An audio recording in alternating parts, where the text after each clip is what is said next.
Hey everyone, welcome back to Ragtag Stacking. In today's video, I want to talk a little bit about inflation. And yes, I know that if you're a stacker, you're well aware of what's been going on with it, and there's plenty of videos out there talking about it. But it seems like a lot more people, just in the general public, are seeming to wise up as to what's going on, or at least see that inflation is a problem.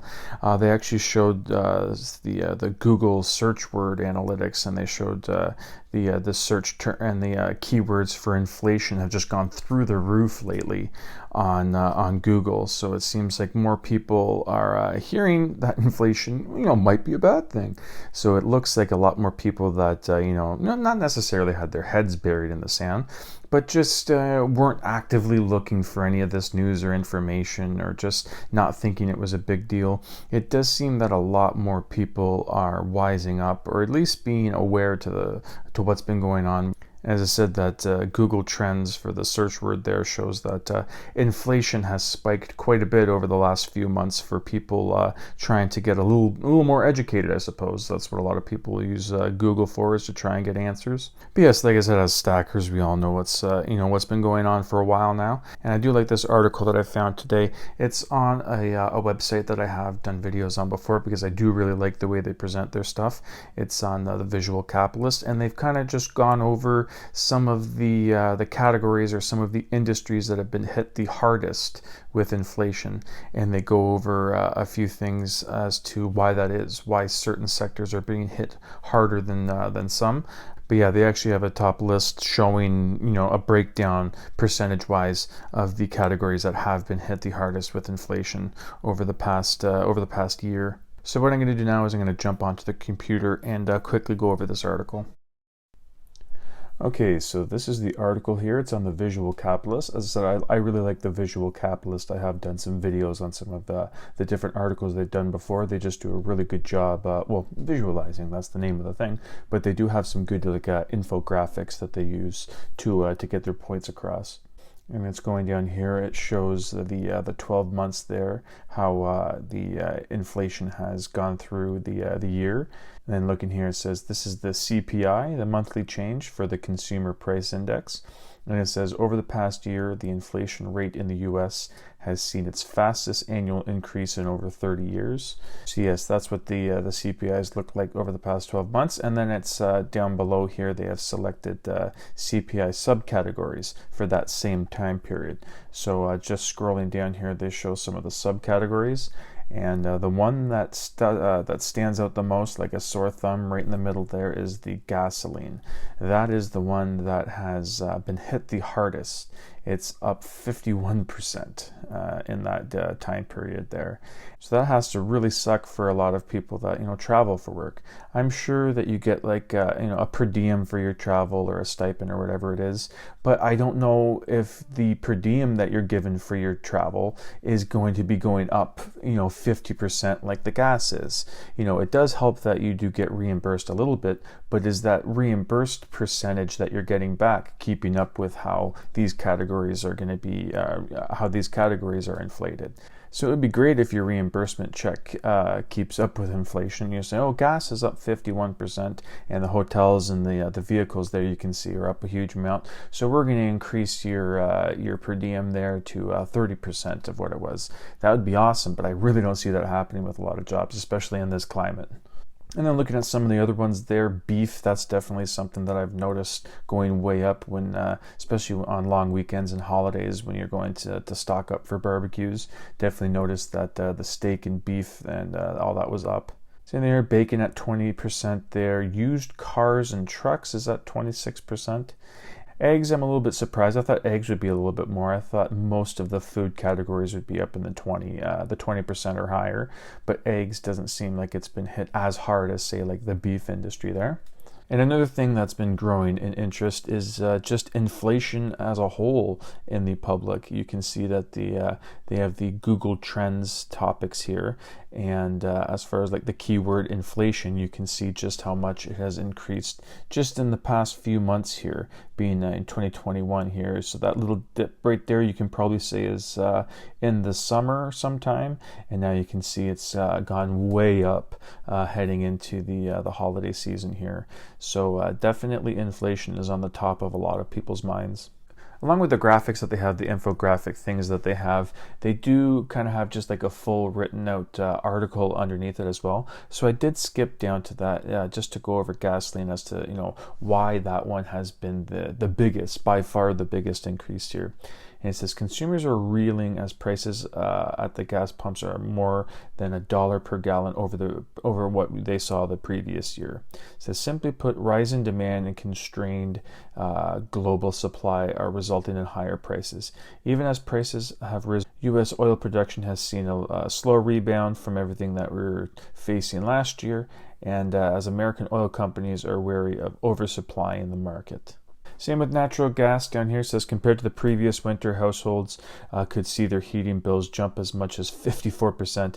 An estimated 60% of U.S. households heat their homes with fossil fuels, so raising prices will almost certainly have an effect on consumer spending during the holiday season. And it's funny here is that used vehicles is at 26%, and one of the main things that's driving the inflation for that is actually the chip shortage. It says this chip shortage is having a knock-on effect on the used vehicle market, which jumped up 26% in a single year. The rental car sector is also up by 40% over the same period. So yeah, the used cars and the rental market are taking a hit because the new cars that are being produced aren't being produced at the clip that they'd like to be because of that chip shortage. The modern cars contains thousands of chips, so the constrained supply has hobbled production of nearly a million vehicles. So yeah, that's nearly a million vehicles that just aren't available to be purchased. So that's obviously why the used vehicles are going to be going up, because they're going to be in shorter supply as people are looking to get the vehicles that they're needed. And if a million cars that were expected to be there just aren't going to be there, that's a huge gap they need to fill. Meat's been hit a lot by the stuff that we're seeing in the supply chain, and probably still reeling and trying to rebound from the stuff that was happening last year and all the craziness that happened with the lockdowns and all that stuff. And it has had a big effect on the food industry, and meat seemed to have taken the biggest hit there. And down here says how inflation could influence consumer spending. It says, according to a recent survey, 88% of Americans say they have concerns of U.S. inflation, and here are the top 5 areas where consumers plan to cut back. The top one at 48% is the cut back on restaurant and takeout meals. So that's something easy you can cut back on. You don't need to eat out, you know what I mean? You always do grocery shopping. Just make sure that you plan it out to have the meals set for whatever it is, 2 weeks. And then if you want to splurge a little bit and get some takeout, get some pizza, or go to a restaurant every 2 weeks or even once a month, just as a little bit of a splurge. But for those people that have takeout multiple times a week, that's definitely going to be adding up. It's an expenditure that you don't really need to have. And the second one here, keeping my technology instead of upgrading. That's something I'm experiencing right now. Before, it was just a knee-jerk reaction. I didn't even think about it. I would just upgrade my phone every 2 years because it was free and I was able to do it. But now it doesn't make sense to do it, looking at some of the prices that you're paying. And I looked at my upgraded options, and the cheapest one that I had, if I were to upgrade right now, would raise my monthly bill by like $25. So it's just not worth it for me. And then the rest of them are common sense goods like budget food and cut back on grocery buying. So you obviously need to get the staples and things that you need for your family, but you don't need to be picking up the the extra bag of chips or the bag of cookies, whatever it is. You can cut back on things that you don't necessarily need to survive. Whereas number 4 is purchase less clothing and accessories. That does not apply to me. I'm currently sitting in pants and shirt that are probably, close to 5 years old, the shirt, and I don't know how old these pants are. But I'm not regularly buying clothes or accessories. I have no sense of style. That doesn't affect me. That's not something that I could cut back on. That would make a big difference in my life, because I barely spent anything on clothes this year.